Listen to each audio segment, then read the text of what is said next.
One last time, I have to see this ground. It's beautiful now, as if nothing had happened here. Soon they will tear down the main house, and then nothing will be left. Nothing. Except what I remember. I grew up in the town nearby, where my father was the mayor, and where this house stood waiting for me. It was built by Wilfred Butler. We had never seen him, and he never lived at home. Until the day before Christmas in 1950, he finally did come back for the last time.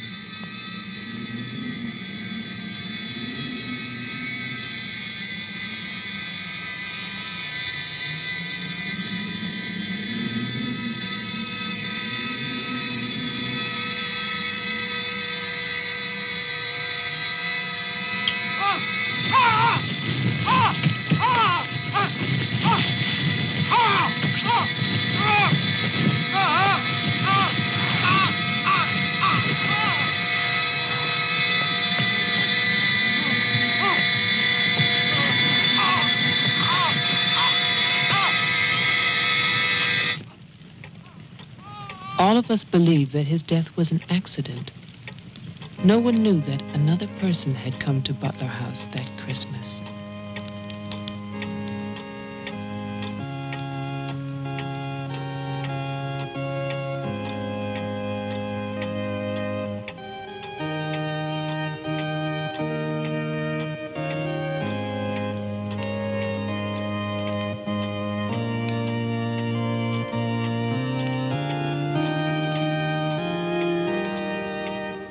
As Deputy Coroner of the County of Arlington, State of Massachusetts, I hereby find, upon evidence of an autopsy conducted by the medical examiner of this county, that the deceased, Wilfred Butler, died as a result of burns inflicted accidentally upon himself on his own premises during the afternoon of December 24th, 1950. No further inquiry shall be held over the body of the deceased, and this inquest is officially closed. All is calm, all is bright, round yon Virgin Mother and Child.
After the coroner's inquest, on New Year's Day, they buried Wilfred Butler. There was no one there to mourn him. It was the funeral of a stranger.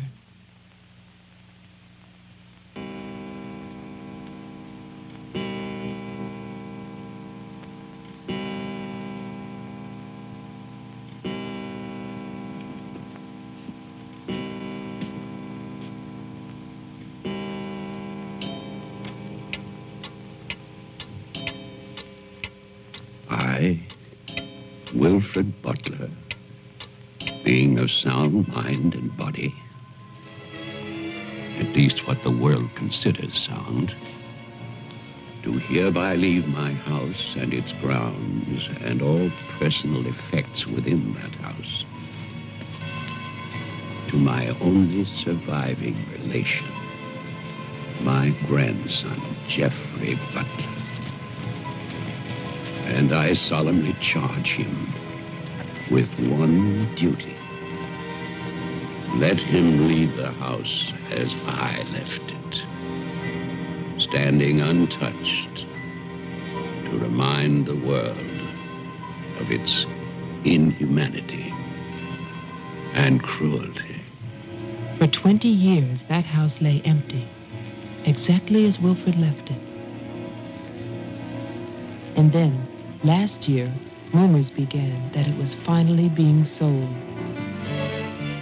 The newspaper story traveled through the county to a state hospital for the criminally insane.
The man who came to sell the house had never seen it. He was a lawyer from the city, just doing a job and enjoying it.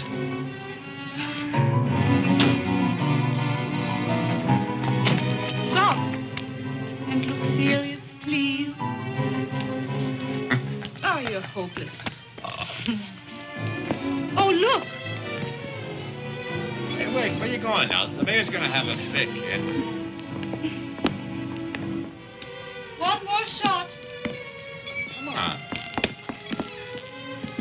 Stay there. I want one together. And smile.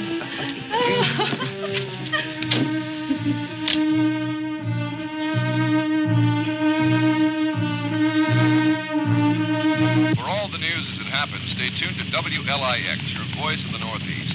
This is Roger Fowler with local stories. First, today's headlines. A warehouse fire still rages in Elizabeth. Police suspect arson.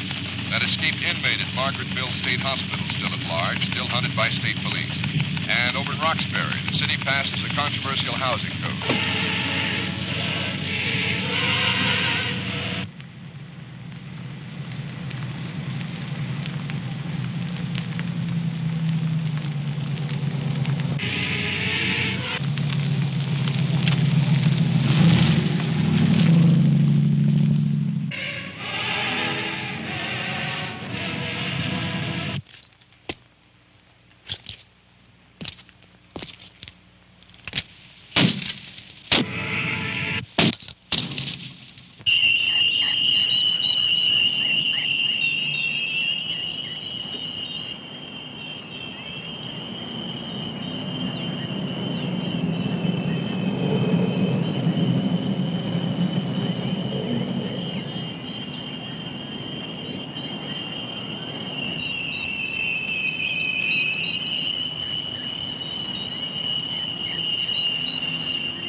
Well, didn't I tell you? It's beautiful. Can we see the rest of it? Honey, that was it. I think the mayor's waiting for me. My love is such an important man. Right. Laura always says that. Darling, What? Don't be long. Honey, if you get bored, just look at the view. Sooner or later, that viaduct's gonna take us back home.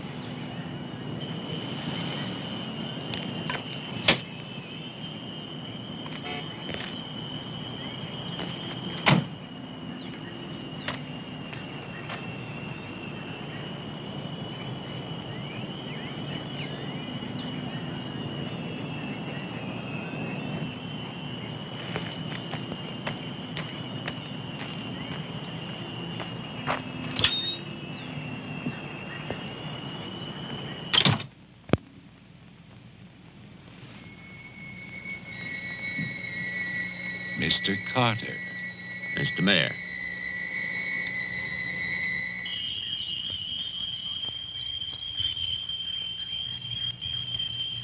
Let me introduce you.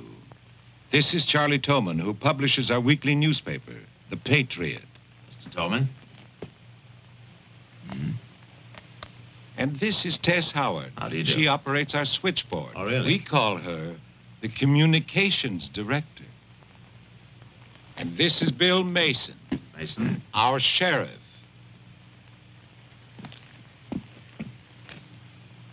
Won't you sit there, Mr. Carter, at the head of the table? Thank you. I didn't expect to meet you all together. It's quite a reception.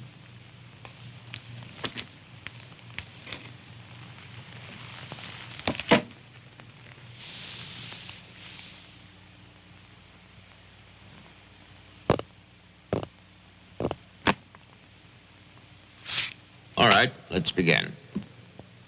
As you know, I've been retained by Jeffrey Butler. The matter concerns the house that he inherited from his grandfather, Wilfred Butler. Go on, Mr. Carter. I believe that you offered to buy the house for my client. Offered. We begged him. We wrote letters That's and we... enough, Tess. Well, it's true. Trouble. There's always trouble. I can sympathize. I spent the last 20 years and more driving people away from there. Prowlers, burglars, kids, they're the worst. Chasing for nothing because of that will. That drivel about humanity. No. Inhumanity. What the hell is that, huh? Yes, well, he was a bitter man. Hate. It must have been very hard. It must have been hate.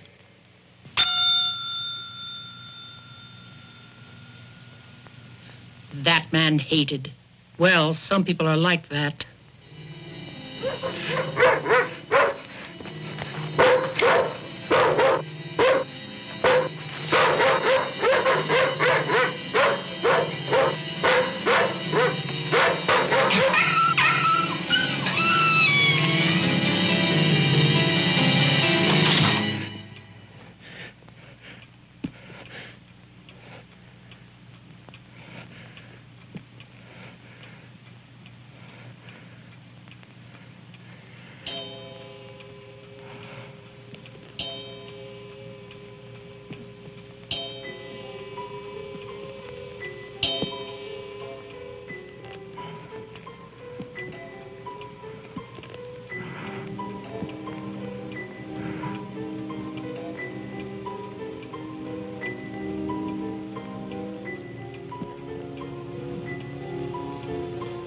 The question is, well, do you still want the house? Are you offering it to us, Mr. Carter? Exactly. Why now? Well, that's Mr. Butler's business, isn't it? You know we're not rich. Most of us came here during the Depression. But we love this town. It's our home. And naturally, you want to improve it.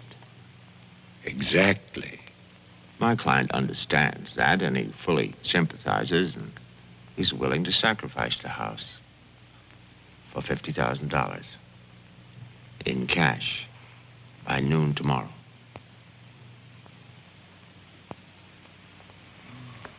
That's an awful lot of cash. It's also an awfully good bargain. You could go to Wilton. You could go now to the bank. Am I clearly understood? All that cash. Perfect. I'll wait for your answer till tomorrow. You're spending the night here? Yes. May I ask where? At the Butler House. We could put you up at the motel as our guest. No, the house is fine. The Paradise Motel. That's very kind of you, but I'm meeting Mr. Butler about some personal items. You'll want a phone. I can reconnect the line. Don't trouble, please. No trouble. You'll need a phone. Don't want to be stuck out there. Mm-hmm. Well, you've convinced me. Thank you. By the way, have you known Mr. Butler a long time? No, I've never met him. He called me and asked me if I'd handle this for him. I said yes. He had the key delivered to my office. Mr. Mayor, Sheriff, Mr. Tolman, Miss Howard, see you all tomorrow. In fact, I'm looking forward to it.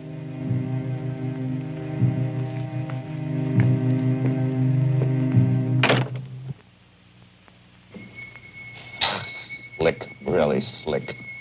He's a big lawyer, Bill. You've got to expect that. Don't tell me about lawyers. Oh, you see the way he looked at us? You see his clothes? He's doing his job. Just don't tell me about lawyers. You know what I'd like to see? Two of them like that when talking to each other. Neither one of them would know what to believe. I love you, too.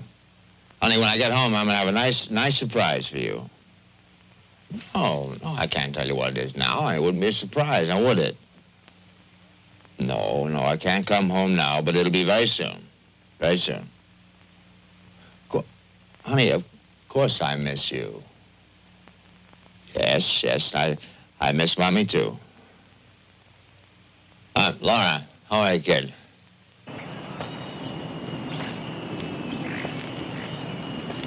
So I'll call tomorrow. No, I want to call. I want to talk to Jenny. Yeah, well, as a matter of fact, I'm having a fine time. Well, same to you, darling. What do you mean, hostile?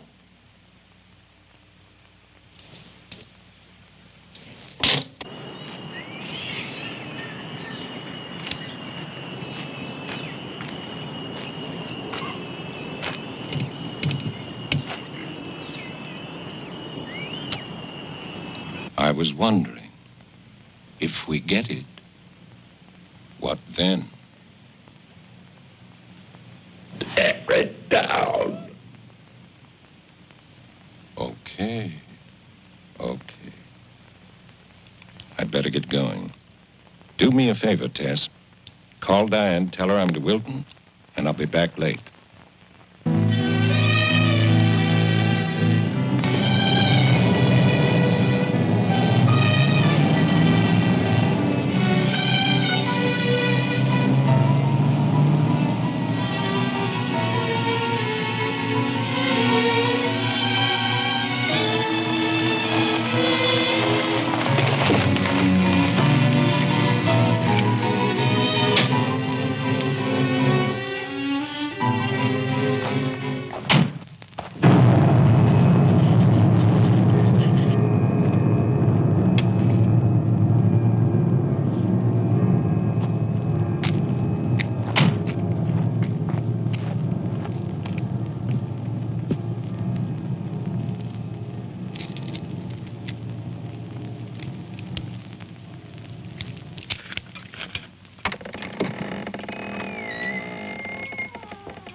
It's fantastic, isn't it?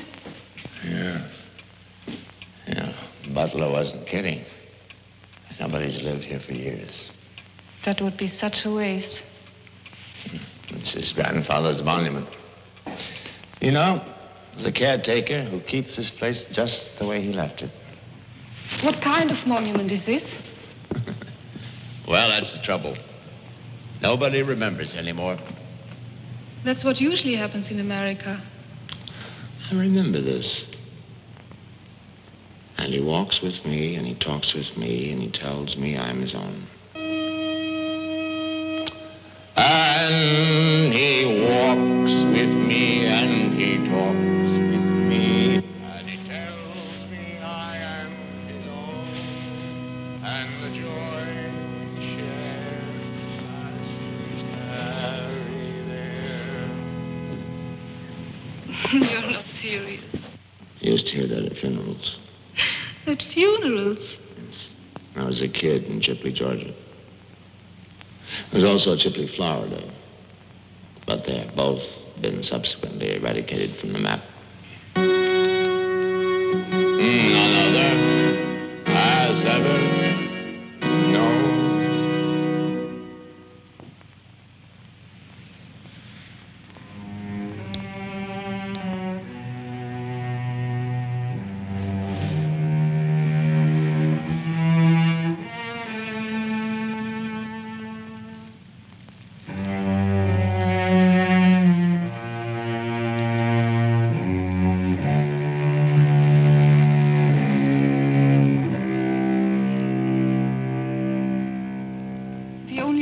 Was a delicatessen, so I brought you pastrami, salami, potato salad, macaroni, everything you like.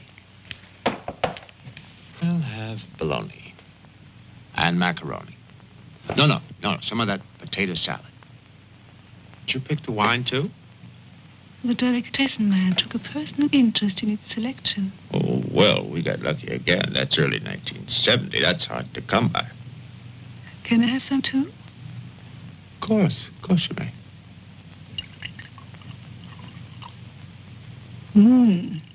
Thank you.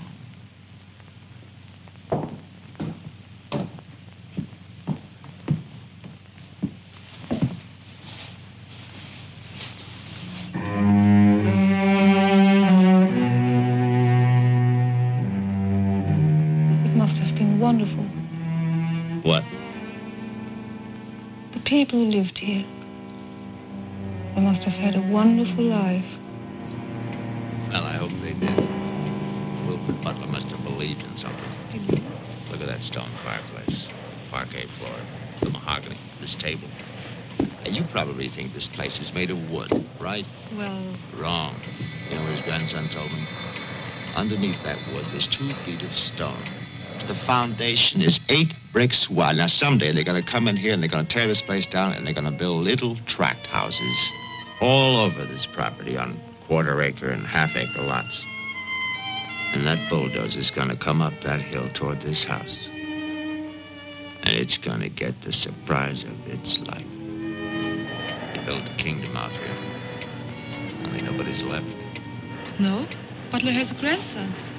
No. He's probably like the rest of us, wants money. You know, he's asking $50,000 cash for this place, and if the only way he can get at least $250,000. But he won't take his time. So he'll get screwed.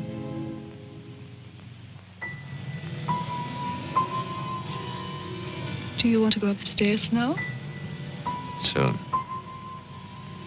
You know, one of the great pleasures in life is the pleasure of anticipating pleasure. Isn't it? We are very close now, aren't we? Sure, honey. Very close.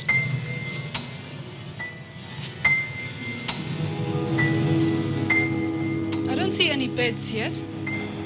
Well, keep looking, honey. Butler said the place was furnished.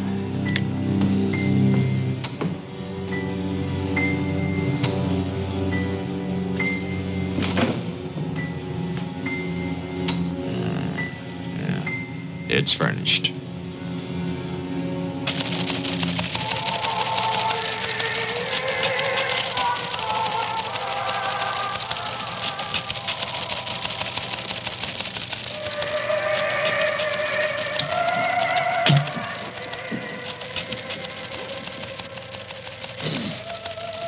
Anything doing? No, sir. But look at this. More football, huh? Look how they smeared that quarterback. Look at his arm. Got no time now. Go test. How about that telephone up at the Butler house? Is it working? Well, try it now. I'll wait.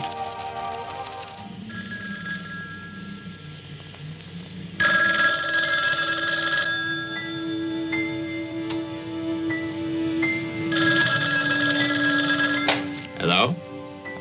Oh, yes, Miss Howard. Yeah, the phone's working fine. Very nice of you to call. Thank you. Good night. Honey, I'm going down to the car to get some cigarettes. Be back in a minute. Okay. Don't get lonely. No.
Did you get your cigarettes? Yes, I did.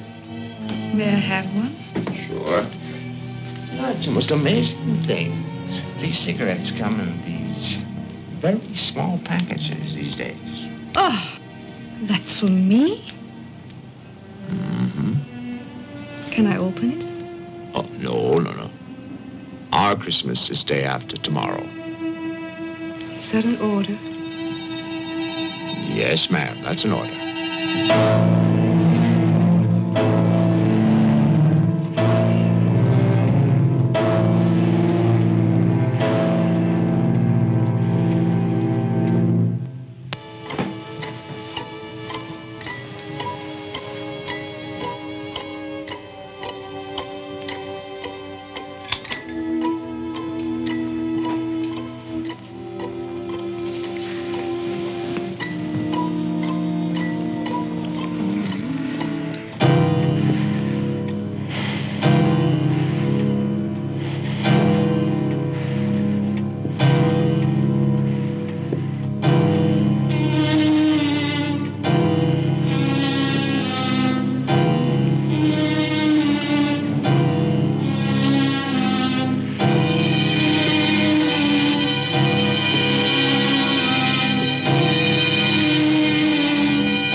Sheriff Mason. Bill, someone's calling from Butler House. Okay, put him on. Go ahead now. Mr. Carter? I'm not Carter. Who is this? The honor. Butler. I'm worried, Sheriff. Carter's not here. Speak up, I can't hear you. I can't. I'm sick. Can you come here? What is it? What's wrong? His car's here, but he's gone. Won't you come? Okay. Now you stay put in that house. I'll wait for you. Please, hurry. I'm afraid. Now take it easy. I'm coming.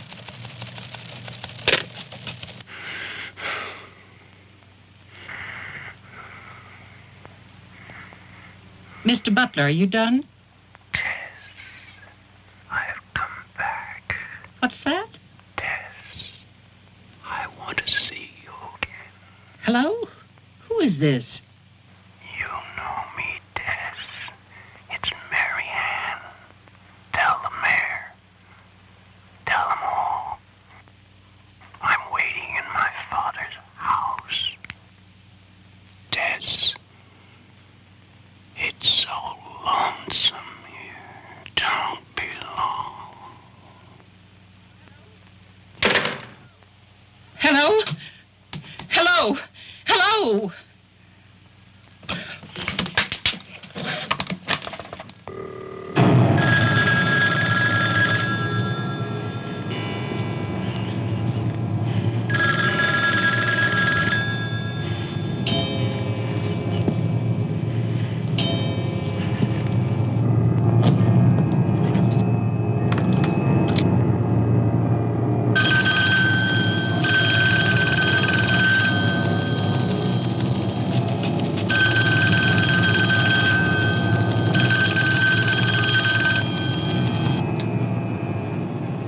Oh, my God, where is everybody?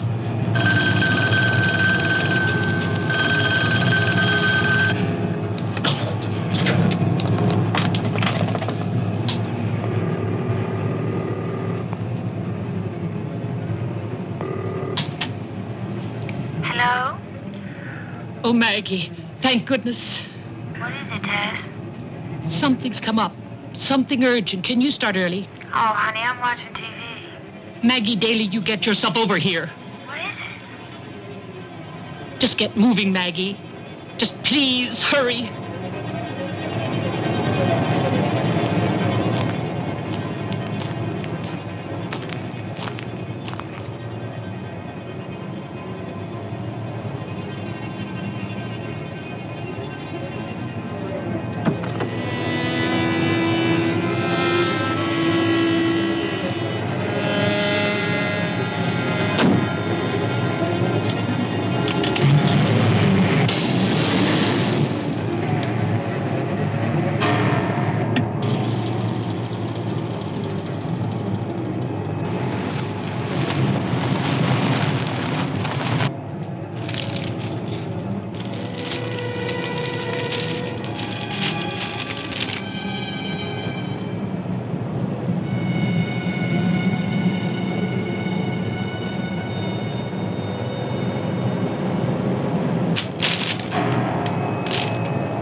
Come in.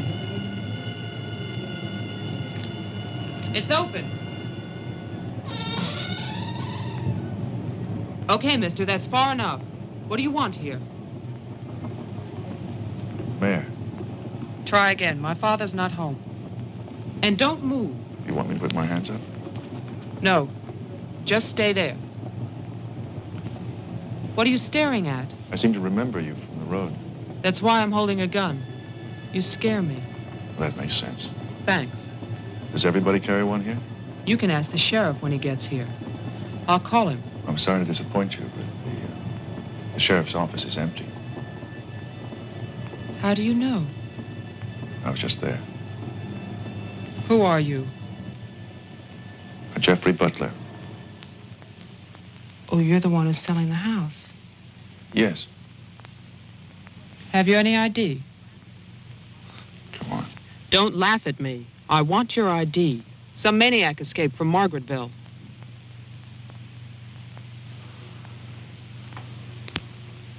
Okay.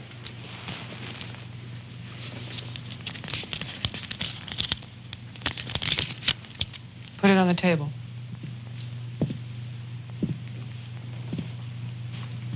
Now go back.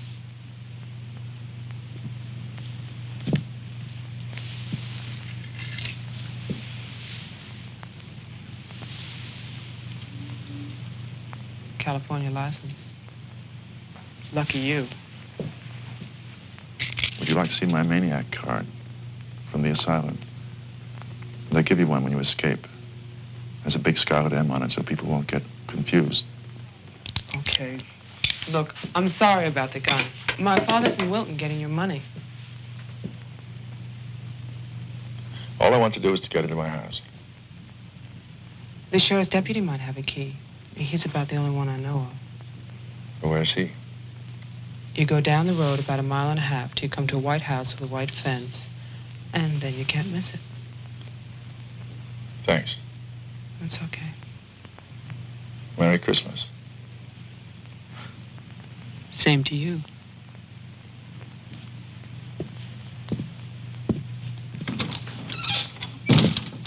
If I don't call back in an hour... What? Call the mayor or Mr. Tone and nobody else. Promise me you'll do that. Well, sure. Mark it down, honey, so you'll have it. Sheriff to 301. I'm heading west on Route 5 to Butler House. You'll hear from me.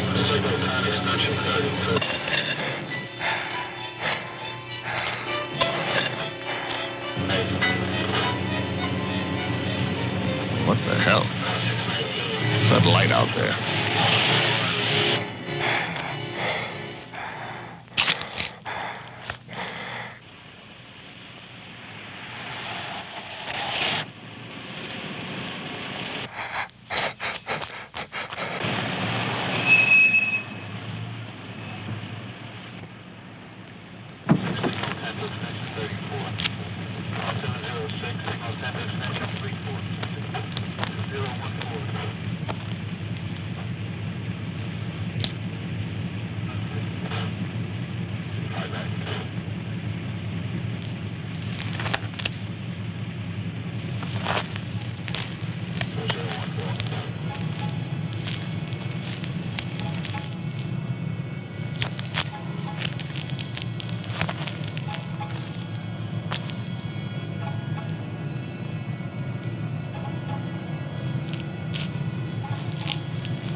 Hi.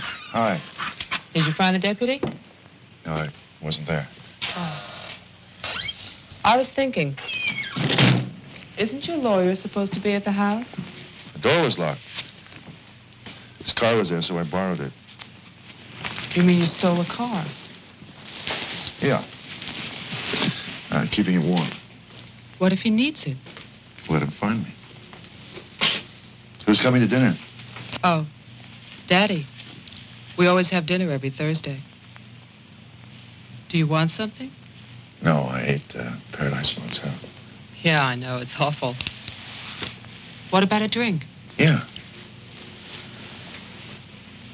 It's Cheap bourbon, but that's a big favorite around here.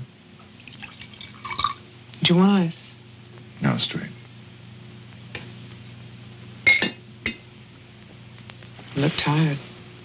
I am tired. Well, here's to a fast dollar. Cheers.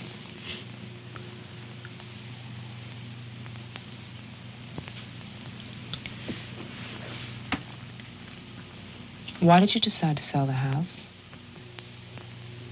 Needed the cash. After all these years?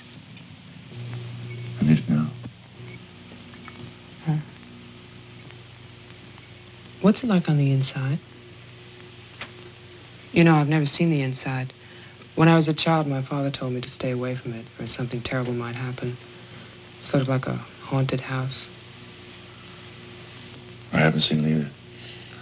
You're going to sell it? You've never seen it? Yeah.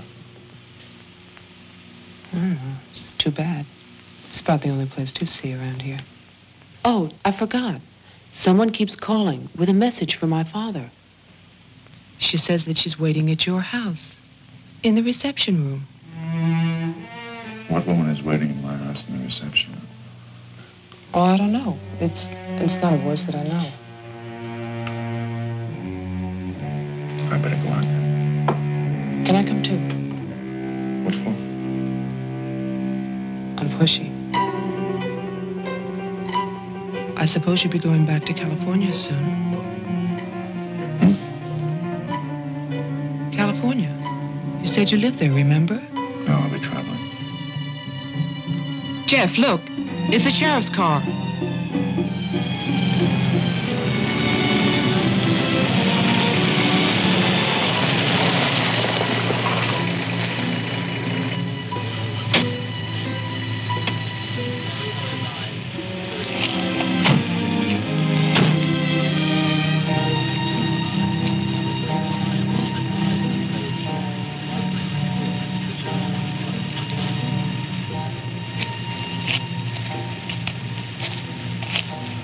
There's a light. Look at that tombstone. Pretty cheerful. Who bears the cross shall wear the crown. Wilfred Butler. My grandfather. Oh.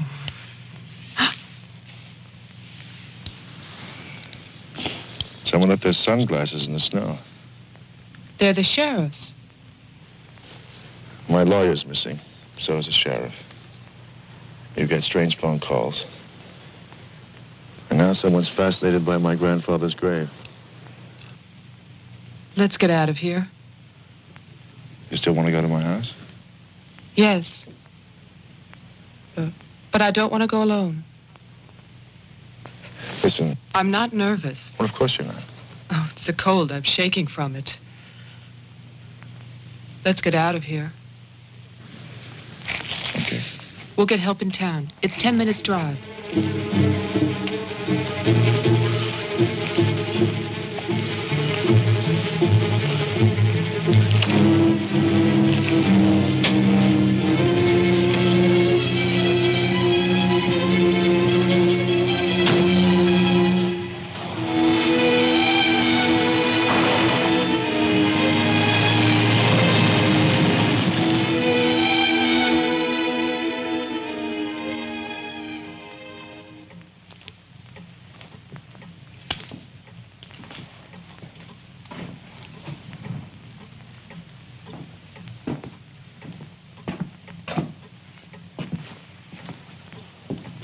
Good night, Mr. Toman.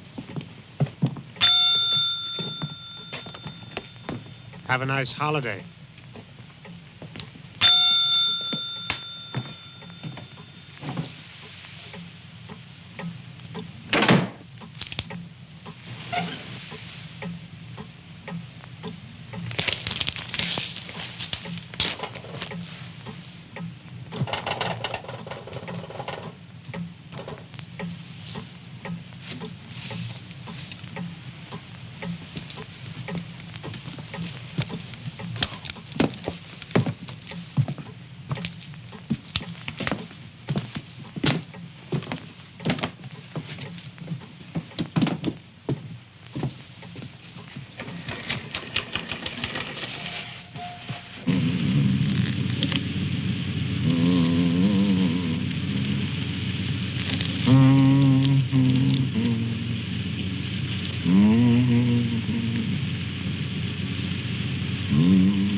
Deputy's not here, but Toman is. Who's Toman? Come on, you'll see.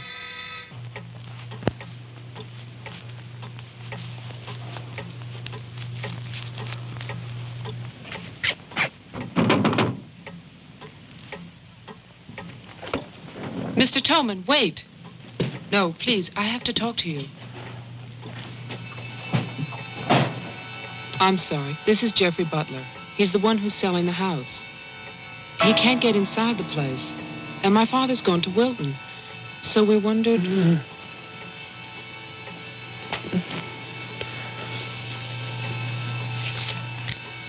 Anything wrong? He'll tell us. Tess has gone to his house. Why would she go there? I don't know. Anyway, she won't get in. You say it's locked. He says she hates the place. Would you like to drive there? Diana could stay here, lock herself in. I need a key.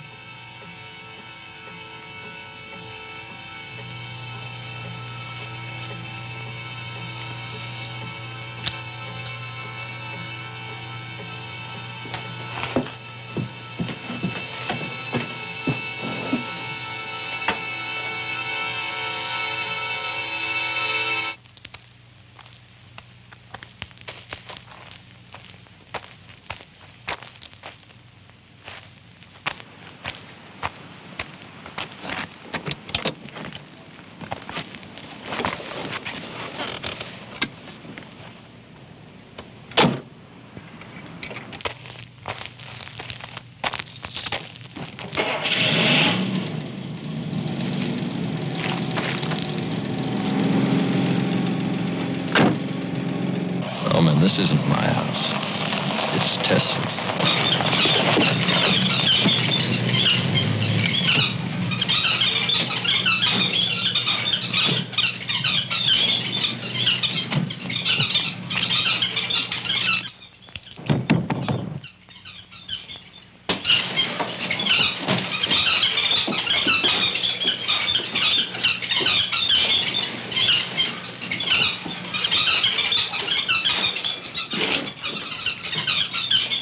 Tess isn't here. Are you satisfied? She must have gone to my place. Well, why wouldn't she go there? She hates it. Maybe she went to see the woman who's there. Someone called the mayor's house before. Said she'd be waiting.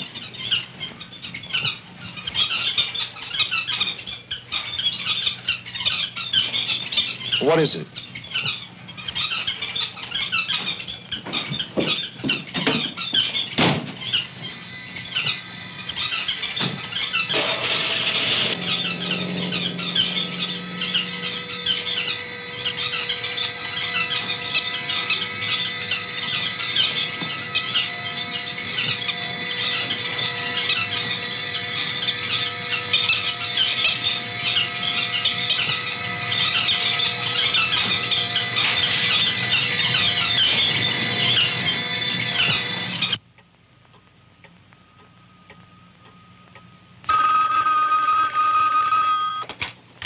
Hello, Jeff?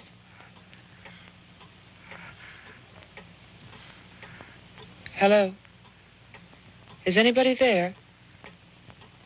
Who is this? I'm Diane Adams. I spoke to you before.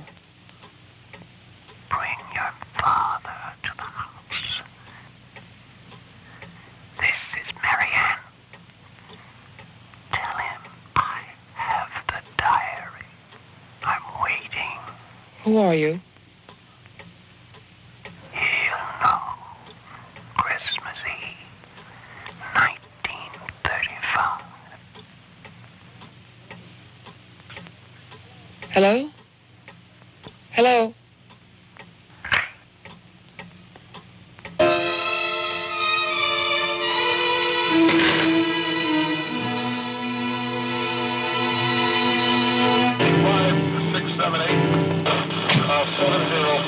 Signal 10, 704, C Charlie.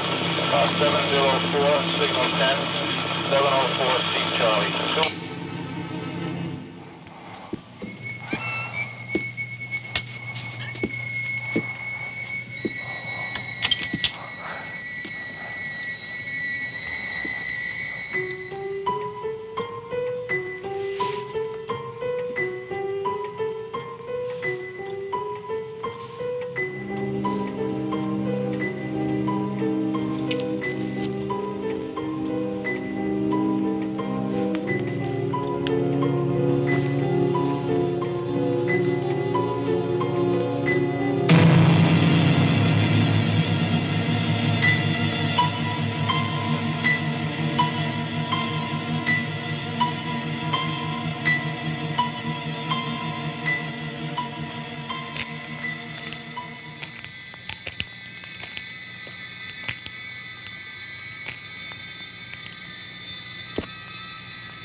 Sheriff, I saw your car.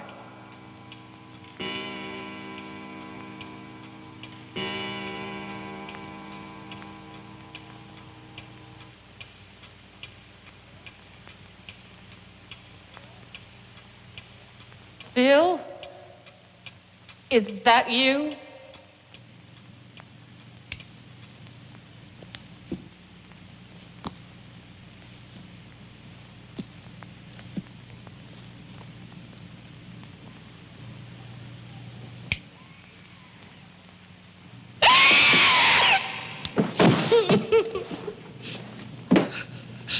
Tess, you can't see me, but I can see you.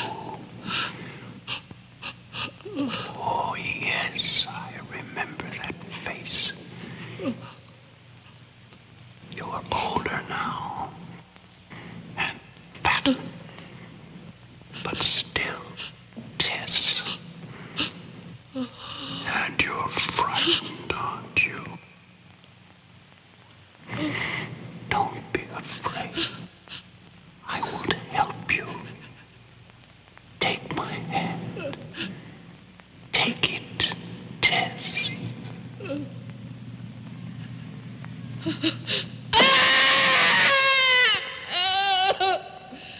1920. The person on the telephone said 1935, Christmas Eve. But that's not the beginning. In 1927, Butler House was restored by Wilfred Butler. After that, I find social notes, parties, nothing special. Then, in 1930, Butler's wife, Catherine, dies of tuberculosis. In August 1933, it starts. Wilfred Butler's daughter is cruelly attacked and raped. Her name is Mary Ann, the same name as the caller who left those messages tonight. She's 15 then. On May 2nd, 1934, Mary Ann Butler gives birth to a son, Jeffrey Butler. Jeff. Early in 1935, Butler House is turned over to a Dr. Robinson as an asylum for mental patients. And then Butler goes on to say that he has committed his own daughter. Mary Ann will live at the asylum. There's no end to this story. It's been carefully cut out of all the papers. Why would Toman do that?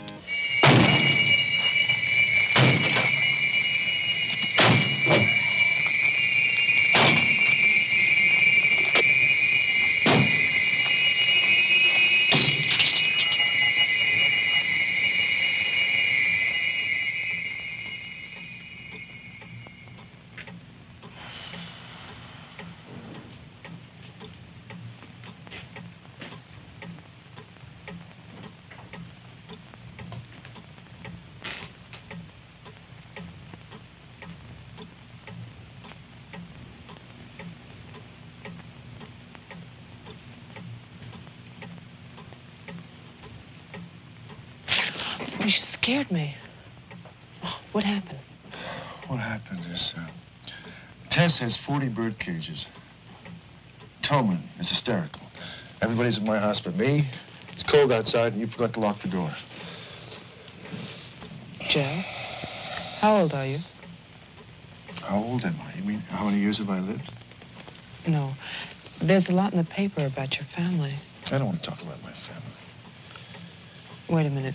There's a woman calling, and she says her name is Mary Ann. That was your mother's name, wasn't it? My mother died in childbirth. That's when I started traveling. It's not what the papers say. What's your point? I just thought that you should read something for your own good. Nothing you could tell me about my past or future would be for my own good.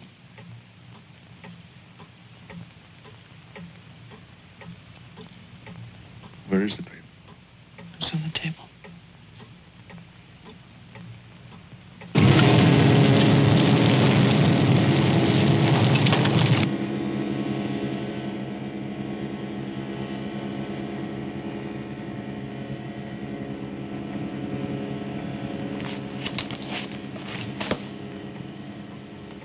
It's so stupid to lie. I missed the whole event. Jeff, maybe your mother's still alive. Maybe she's waiting for you at the house. I don't know.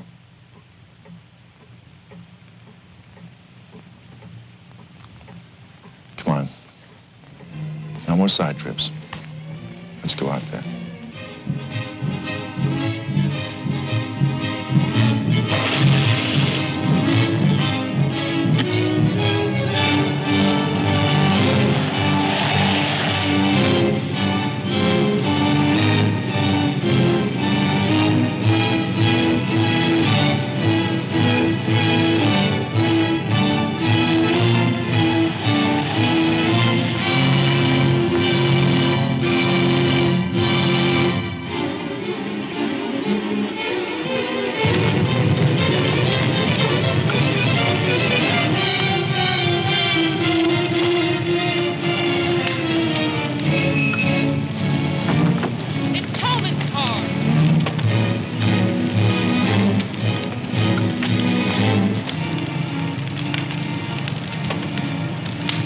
It's empty.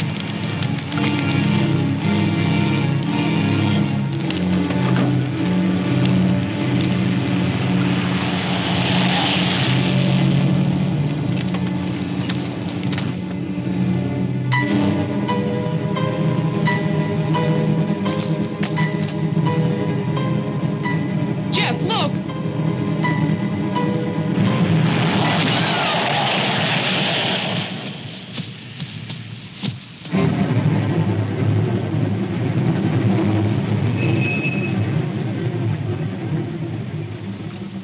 Oh, my God! Stay back! It's Toman! Stay back!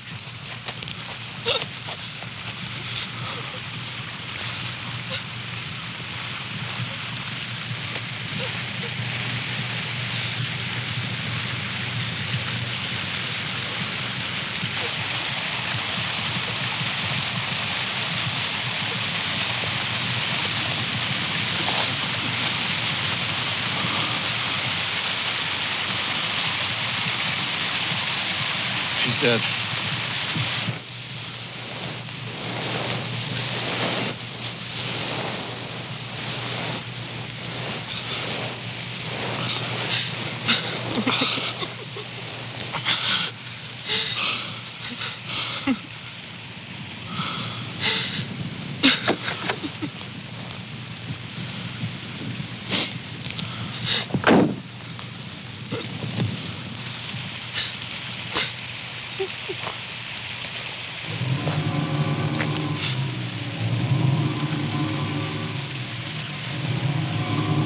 His hands. Somebody cut off his hands. You killed him. You killed Toman. He's asking for help. You killed him. Get in the car.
Butler House.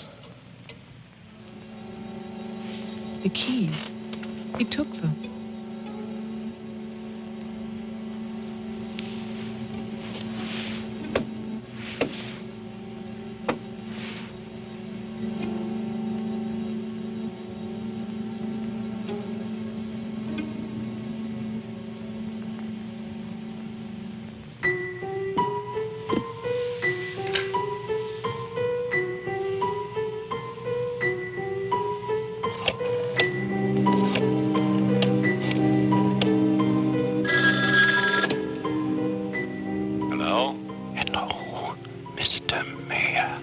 Yes, what?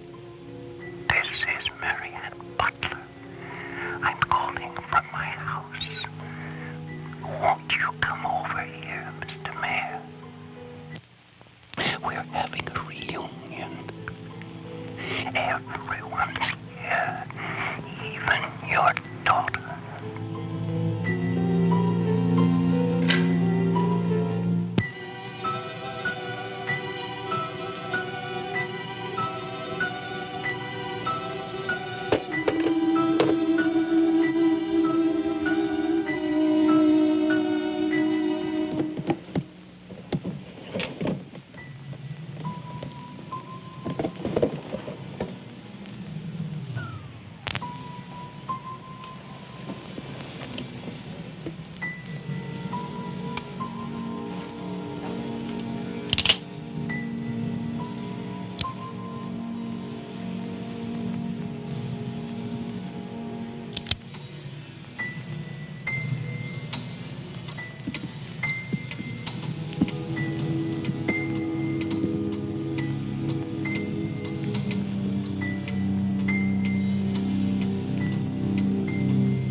I write this knowing that no one shall ever see it. Not my beloved daughter, or even my grandson, Jeffrey. I write for myself in the hope of forgiveness, if that is still possible. And I write for you, Marianne, whose youth and innocence I have destroyed. By 1935, the doctors had treated my daughter for a year. I had believed they could cure her. The child, Jeffrey, was taken from us and sent to California. I turned my house into an asylum. I brought doctors to live there. I welcomed other patients. Eustace. All of it.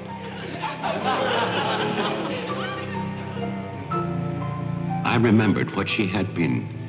There was never a lovelier, happier child.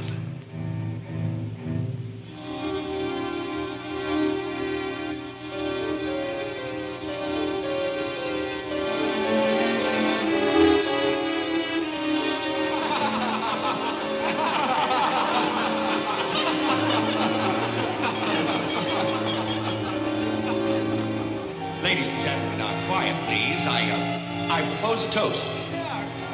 Doctor, please. By Christmas of the first year, I knew that I must act, not for myself, but for my helpless child. Led him to create this institution. Our friend. I had no plan. All I knew was that I must take her from these men with their promises, their lies. Shall we?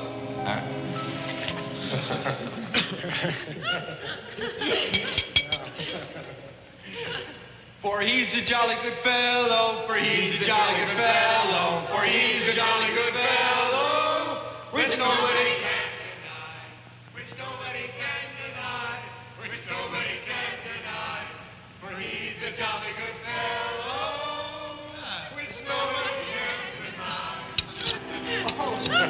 I knew that they would gorge themselves into a stupor that afternoon. It was their celebration. I expected no less. Since they had come into my house, they had acted as if they owned it. They had behaved like poor relations, half guilty, but finally unable to control their appetites.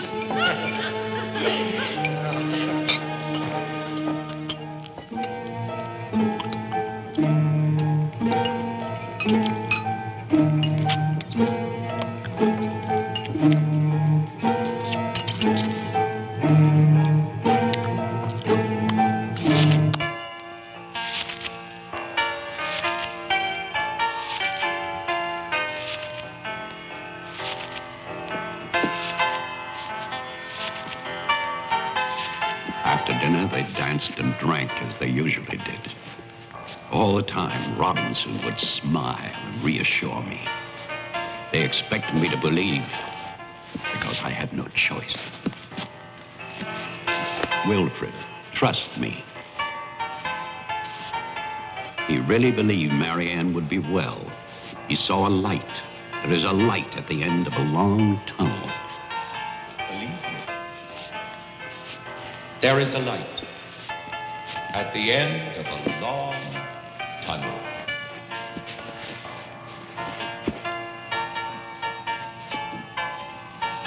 Stay here, Doctor. I'll get more champagne. He was ready. I knew it. Drunk and fat and full of his own importance. I left then.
My cruelty to Marianne was inhuman.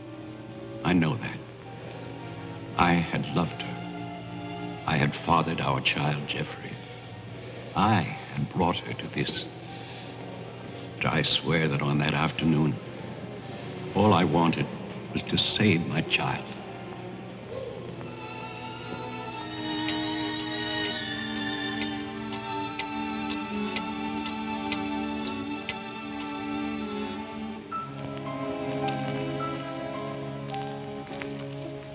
My hope was to get her away from that house.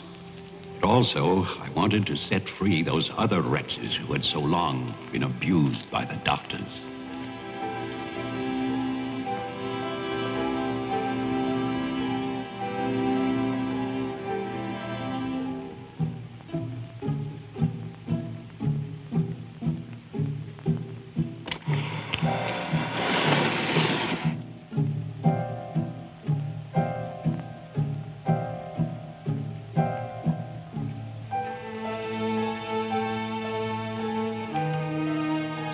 I knew what they might do if these inmates were freed.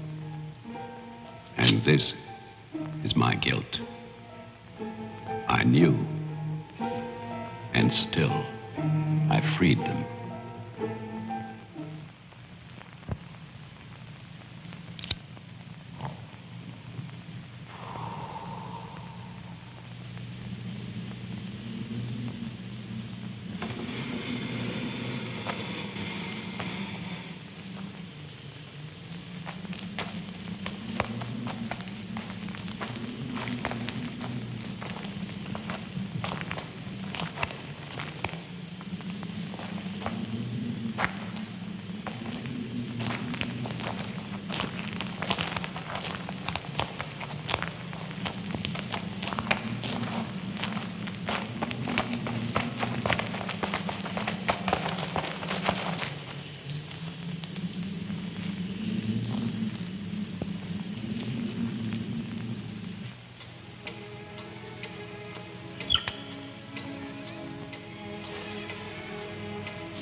After the inmates started for the house, I went to get our car to take Marianne away. I do not know exactly when she slipped away from me. I assume that when they saw her in the dining room, the inmates believed her to be part of that household which they hated. And so, they killed her. Later, there was a celebration. And then most of the inmates fled. I don't know where. But I shall never forget what they did to my child. Since that Christmas, I have lived in prisons and asylums. Lived anonymously, as an animal. I have wandered in bitterness until all seasons have become as one. And that is a season of vengeance.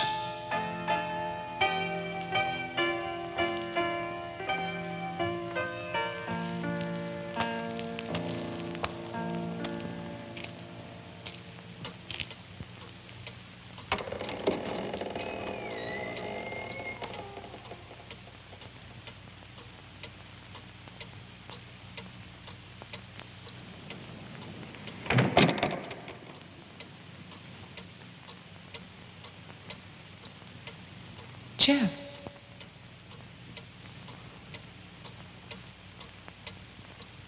Jeff. Wilfred Butler is still alive. This is still his house. Your grandfather died in 1950. He was burned to death in this house. My grandfather poured gasoline over a squatter he found here. The town wanted to believe he was dead. They still do.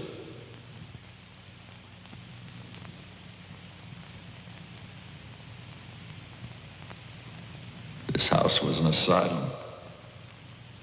There was a massacre by the inmates. Tess, Tolman, the sheriff. Your father. No. All inmates. They killed my mother in this room.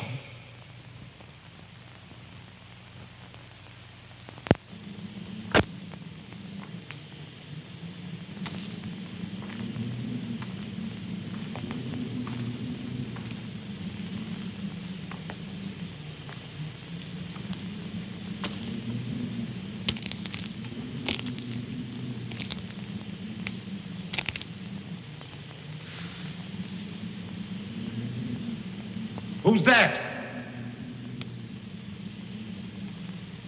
Who's there?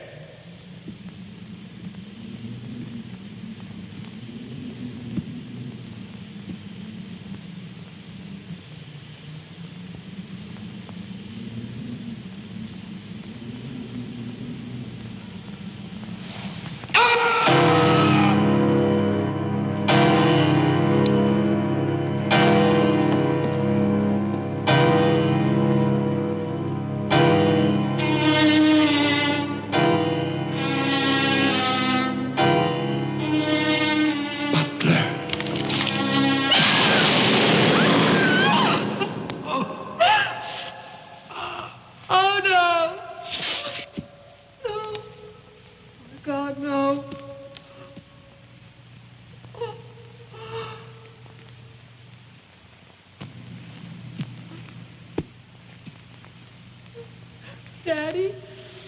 Daddy?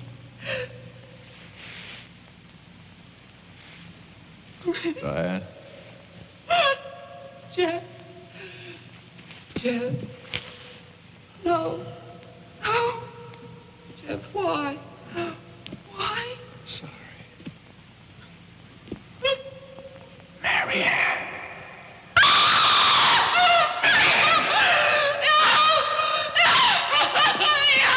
Don't run away. Don't. I'm your father. Don't be afraid. I won't hurt you. Please. It's all right.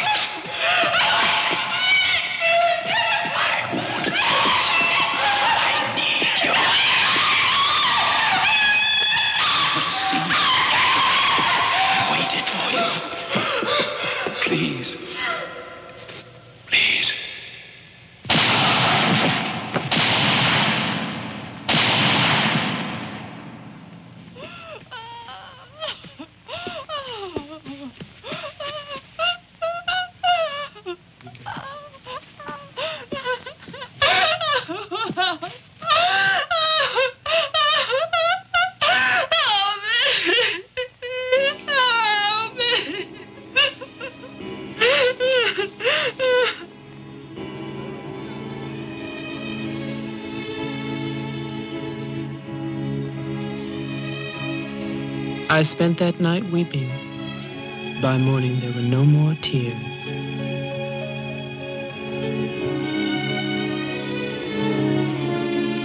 I know that my father and Jeffrey both thought they were shooting at killers, but they were simply the last victims in that house of victims.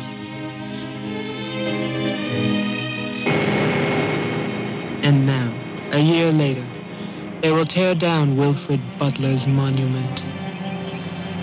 But they can never destroy my memories of what happened here.